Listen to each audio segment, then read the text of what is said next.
Magandang umaga! Kumusta po? Narito po ulit ang update natin para sa lagay ng ating panahon. Sa ngayon po ay nananatili na walang anumang sama ng panahon sa loob at labas ng ating area of responsibility na maaari na makaapekto sa ating bansa sa susunod na mga araw. Pero mayroong mga weather system na nagdudulot po ngayon ng cloudy skies with isolated rain sa iba't ibang bahagi ng ating bansa.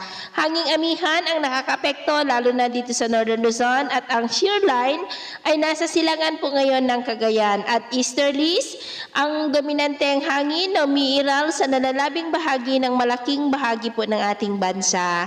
At sa ating long-range forecast, wala pong bagyo na namamataan na tatawid sa ating kalupaan hanggang po sa matapos ang buwan na ito ay posibleng storm-free po tayo.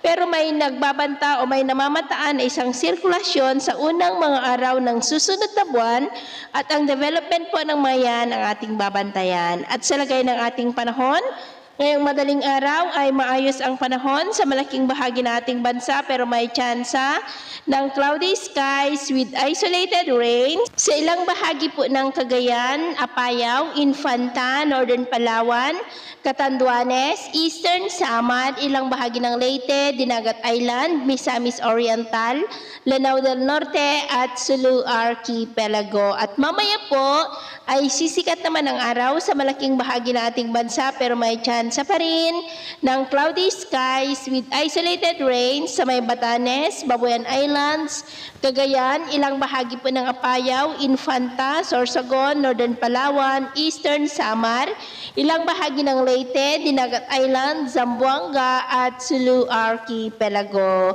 At mamayang hapon, mas maraming lugar po ulit ang makakaranas ng cloudy skies with isolated rains.